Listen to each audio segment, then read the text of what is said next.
Hello friends, आपका हमारे channel पर स्वागत है। फ्रेंड्स, आज के इस वीडियो में हम इंग्लिश पेडागोगी के ऊपर एक प्रैक्टिस एक्सरसाइज करेंगे। और ये जो एक्सरसाइज है ये आपके सी टैट का एग्ज़ाम हुआ, यूपी टैट हुआ, सुपर टैट हुआ या जो दूसरे टैट के एग्ज़ाम्स हैं उन सभी के लिए बहुत यूज़फुल है। तो आइए स्टार्ट करते हैं। तो पहला क्वेश्चन है, the term comprehensive in continuous and comprehensive evaluation means. और जो ऑप्शंस दिए हुए हैं those are co scholastic development, academic skills, scholastic and co scholastic development, and fourth option है स्कॉलिस्टिक डेवलपमेंट। तो फ्रेंड्स, एक बात आपको याद रखनी है, the term comprehensive includes both scholastic and co scholastic development. Hence जो ऑप्शंस दिए हुए हैं उसमें से थर्ड ऑप्शन वो करेक्ट आंसर है इस क्वेश्चन का। अगला क्वेश्चन है, concrete operational stage refers to those learners who are. और ऑप्शंस दिए हुए हैं, फर्स्ट ऑप्शन है at middle level, then toddlers, third option है एडल्ट्स, एंड फोर्थ ऑप्शन है एडोलेसेंट्स।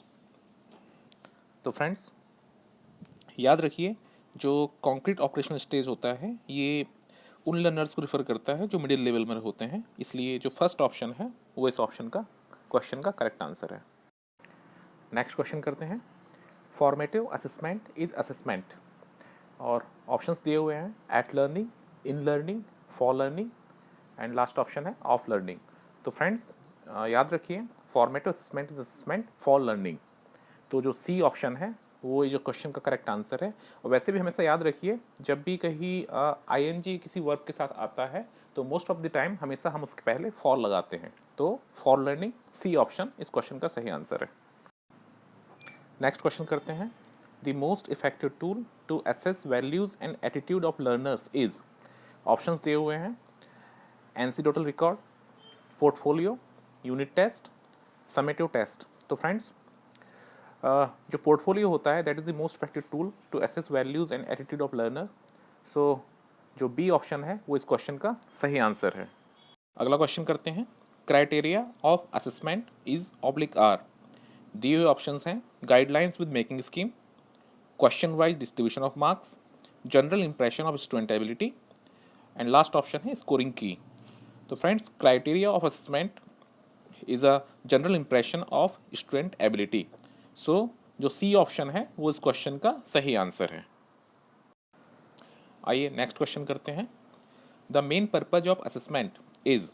ऑप्शंस दिए हुए हैं to measure achievement of learners, to give practice in writing, to improve the teaching learning process, and to decide pass and fail. So the main purpose of assessment is to improve the teaching learning process, इसलिए जो C option है वो इस question का सही answer है। Next question करते हैं, for students to gain language skills from text books the text book learning should. Options दिए हुए हैं correlate with assessment and achievement, lead to using the textbook sparingly, expose them to more literary reading, and last option है become more cost effective compared to technologically supported course. So for students to gain language skills from textbooks, the textbook learning should lead to using the textbook sparingly. इसलिए जो B option है lead to using the textbook sparingly is the correct answer of this question. Next question है, while evaluating students responses for a reading comprehension, marks may be deducted for space errors. Options दिए हुए हैं grammatical, syntactical, content, spelling. तो जब हम students को evaluate करते हैं फॉर कम्प्रहेंसन के लिए तो कंटेंट से रिलेटेड जो एरर्स हैं उसके लिए मार्क्स जो है डिडक्ट कर सकते हैं, इसलिए जो सी ऑप्शन है content is the right answer. Next question है, language teachers have to do a needs analysis of their students to. Options दिए हुए हैं measure their learning ability, find out students interest in the choice of language, next option है compare the achievement levels among the students, and last option है evaluate their existing competence. तो जो need analysis जो करेगा teacher उसमें उसका जो objective होगा वो होगा कि जो स्टूडेंट है उसकी एग्जिस्टिंग कॉम्पिटेंसी क्या है। इसलिए जो डी ऑप्शन है, evaluate their existing competence, is the correct answer.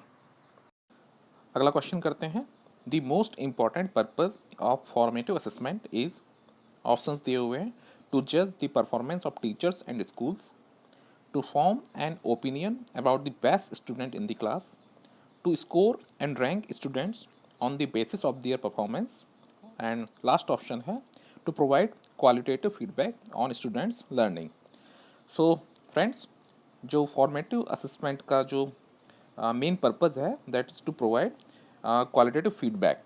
इसलिए जो डी ऑप्शन है, to provide qualitative feedback on students learning, is the correct answer this question. अगला क्वेश्चन करते हैं। Which of the following is a technique of assessment? Options दिए हुए हैं, interview, checklist, rating scale, rubrics. तो friends, जो rating scale होता है that is a technique of assessment, और ये फॉर्मेटिव असेसमेंट के लिए यूज़ करते हैं। इसलिए जो सी ऑप्शन है, rating scale, that is the correct answer of this question. Next question करते हैं। Which of the following is the highest level of cognitive ability? Options हैं, knowing, understanding, evaluating, analysing. So evaluating is the highest level of cognitive ability, इसलिए जो C option है that is the right answer. अगला question करते हैं। When learners give feedback on each others language, work, learning strategies, performance etcetera is called. Options दिए हुए हैं, formal assessment, group assessment, self assessment, peer assessment. तो जब learners एक दूसरे की लैंग्वेज, वर्क, लर्निंग, परफॉर्मेंस के बारे में फीडबैक देते हैं तो इस चीज़ को पीयर असेसमेंट कहते हैं। इसलिए जो डी ऑप्शन है that is the correct answer of this question. Next question करते हैं। A teacher after completing a chapter asks the student some questions to review their learning and check their understanding. The questions she is asking will be based on options दिए हैं, lower order thinking skills, hyper order thinking skills, higher order thinking skill, and last option है middle order thinking skill. तो friends, जब वो evaluate करने के लिए जो टीचर है वो क्वेश्चन आस्क कर रही है, सो जो क्वेश्चन होंगे वो बेस्ड होंगे हायर ऑर्डर थिंकिंग स्किल्स के ऊपर। इसलिए जो सी ऑप्शन है that is the correct answer of this question. अगला क्वेश्चन करते हैं। The use of dictionary does not help learners to, options दिए हुए हैं, find out how to say a word, be proficient in oral communication, find the meaning of words, check the part of speech of a word. तो friends, याद रखिए, जो dictionary होती है that doesn't guarantee कि जो लर्नर्स होगा वो ओरल कम्युनिकेशन में प्रोफिशिएंट हो जाएगा डिक्शनरी का यूज़ करके। सो जो बी ऑप्शन है, be proficient in oral communication, ये इस क्वेश्चन का सही आंसर है। अगला क्वेश्चन करते हैं। Which of the following is not a study skill? Options हैं, getting information from an encyclopaedia, writing formal reports, note taking, and last option है यूजिंग अ डिक्शनरी। तो फ्रेंड्स, जो नोट टेकिंग होता है that is not a study skill, इसलिए जो C option है वो इस क्वेश्चन का सही आंसर है। नेक्स्ट क्वेश्चन करते हैं। Group project work helps in developing, options दिए हुए हैं, a high level of ambition to achieve, collaboration, critical thinking and problem solving, competition among learners to excel in academics, and last option है good memory in the young learners. So जो group project work होता है that develops collaboration, critical thinking and problem solving. Hence जो B option है वो इस question का right answer है। नेक्स्ट क्वेश्चन करते हैं। According to the recommendations of NCF 2005, technology could be integrated. दिए हुए ऑप्शंस हैं with the larger goals and processes of educational programmes. Next option है with revisions to meet current developmental policies of the central government. Next है as an add on the main educational goals, and last option है used only judiciously subject to the economic and social goals of a community. तो friends, NCF 2005, तो NCF तो पहले क्या है that is a national curriculum framework, ठीक है। और इसकी जो रिकमेंडेशंस हैं इसके हिसाब से technology could be integrated with the larger goals and process of educational programmes. इसलिए जो ए ऑप्शन है वो इस क्वेश्चन का राइट आंसर है। नेक्स्ट क्वेश्चन करते हैं। In computer aided instruction CAI the simulation mode is where learners, options दिए हुए हैं, get problems which are solve by a process for trial and error. Next option है experience real life systems and phenomena. अगला option है receive bits of information followed by questions with immediate feedback. And last option है a series of exercises with repetition practice. तो friends, जो computer aided instructions होते हैं उसमें simulation mode में क्या होता है कि जो लर्नर होता है वो रियल लाइफ की एक एनवायरनमेंट और फिनोमिना को फील करता है, एक्सपीरियंस करता है। इसलिए जो बी ऑप्शन है experience real life systems and phenomena, that is the right answer of this question. अगला क्वेश्चन करते हैं। टीचिंग लर्निंग मटेरियल, जिसको TLM कहते हैं, should be used by teacher as it, options दिए हुए हैं, is not very expensive, motivates learners to further prepare such material at home, supplements teaching learning process, and last option है prepares students mentally to sit in the class. So friends, जो TLM होता है that is a supplement teaching learning process. इसलिए जो C option है that is the correct answer of this question. अगला question है a good language text book should include interesting stories, attractive fonts, illustrations, and learner-friendly pictures. Next option है extracts from British and American literature, and last option है more grammar exercises. So जो एक अच्छी language text book होती है that should include attractive fonts, illustration, as well as learner-friendly pictures. इसलिए जो B option है that is the correct answer of this question. अगला क्वेश्चन करते हैं। A good teaching learning material TLM can best, options दिए हुए हैं, be a source of entertainment. अगला ऑप्शन है help the teacher to transact material without any modification. Next option है help the learners acquire a language, and last option है facilitate the teaching learning process. तो friends, जो TLM होता है teaching learning material होता है एक सप्लीमेंट होता है टीचिंग लर्निंग प्रोसेस के लिए, और इसलिए जो डी ऑप्शन है facilitate the teaching learning process, that is the correct answer of this question. अगला क्वेश्चन करते हैं। remedial teaching as part of formative assessment means, options दिए हुए हैं, diagnosing and addressing gaps in learning. Next option है teaching beyond the textbooks. Next है extra coaching by parents, and last option है teaching for gifted students. तो friends, formative assessment के अंदर जो रिमेडियल टेक्निक होती है उसमें जो टीचर होता है, इंस्ट्रक्टर होता है, he tries to diagnose and address gaps in learning. वो क्या करता है कि गैप्स को आइडेंटिफाई करता है, उसको डायग्नोस करता है, उस गैप को एड्रेस करने के लिए रिमेडियल टेक्निक्स को यूज़ करता है। इसलिए जो ए ऑप्शन है that is the right answer of this question. अगला क्वेश्चन करते हैं। Which of the following is a value associated with an inclusive classroom. Options दिए हुए हैं competition, envy, sympathy and collaboration. तो फ्रेंड्स, रिमेंबर, जो inclusive classroom होता है इसमें जो लर्नर्स होते हैं वो सभी अपने दूसरे क्लासमेट्स के लिए उनको लर्निंग के लिए हेल्प करते हैं। इसलिए जो डी ऑप्शन है collaboration, that is the correct answer this question. अगला क्वेश्चन करते हैं। Remedial teaching refers to teaching, options दिए हुए हैं, to help bright learners to excel, to test learners periodically, next option है to address gaps in learning, and last option है after the regular school hours. तो friends, remedial teaching में जो trainer होता है या टीचर होता है, he tries to diagnose and address the gaps. इसलिए जो सी ऑप्शन है to address gaps in learning is the right answer. अगला क्वेश्चन करते हैं।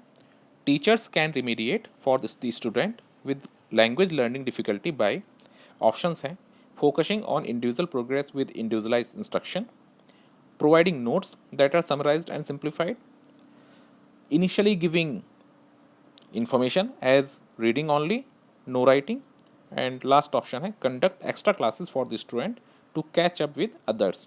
तो फ्रेंड्स, लैंग्वेज लर्निंग डिफिकल्टी के लिए teachers can remediate by focusing on individual progress with individualize instruction.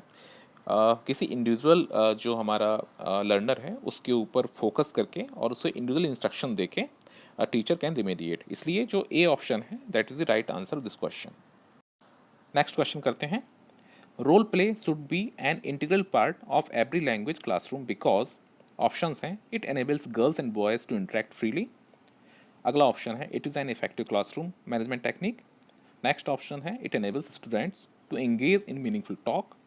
And last option दिया हुआ है it enables students to memorize the story.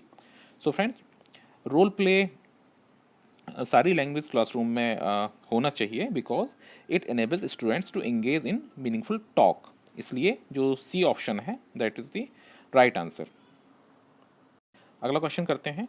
A purposeful collection of students work that demonstrates their efforts progress and achievement in a given area is called a oblique an. Options दिए हुए हैं anecdotal record, portfolio, checklist and last option है rating scale. तो friends, जो student के work का collection होता है उनके एफर्ट्स प्रोग्रेस और अचीवमेंट को शो करने के लिए that is called a portfolio. इसलिए जो बी ऑप्शन है portfolio is the right answer of this question. Next question करते हैं। Giving effective feedback to the learners means options दिए हुए हैं diagnosing problems and guiding the learners how to improve. Next option है correcting their mistakes in the class. अगला option है giving appropriate time and space for corrections. And last option है focus on positive aspects as well as areas of development. तो friends, जो effective feedback होता है that means diagnosing problems and guiding the learners how to improve. जो learner है उसकी problem को diagnose करना और उसे गाइड करना कैसे इम्प्रूव कर सकता है। इसलिए जो ए ऑप्शन है that is the right answer of this question.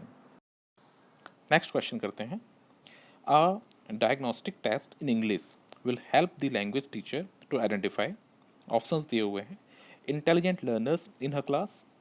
Next option है slow learners in her class। Next है learning difficulties the learner faces in English। And last option दिया हुआ है the topic which the learner has not learned by heart। तो friends, जो diagnostic test होता है that helps the language teacher to identify learning difficulties the learner faces in English. यानी कि जो लर्नर्स हैं उनको इंग्लिश को लर्न करने में क्या डिफ़िकल्टीज आ रही हैं उसको आइडेंटिफाई करने में हेल्प करता है। इसलिए जो सी ऑप्शन है learning difficulties the learner faces in English is the right answer of this question. तो फ्रेंड्स, ये इंग्लिश पेडागोगी के ऊपर हमने एक 30 क्वेश्चन का प्रैक्टिस सेट किया। ये सारे क्वेश्चंस जो हमने आज सीखे, ये सारे क्वेश्चन जो हमारे कॉम्पिटिटिव एग्ज़ाम हैं C TET U P TET TETs उनके लिए बहुत इंपॉर्टेंट हैं। एंड आई होप कि ये सारे क्वेश्चंस आपको ठीक से समझ में आए होंगे। फिर भी अगर आपका कहीं कोई डाउट है, आपकी कोई क्वेरी है या आपका कोई सजेशन भी है तो आप कमेंट सेक्शन का यूज़ करके आप हमको पूछ सकते हैं। Thank you friends, thank you for watching this video.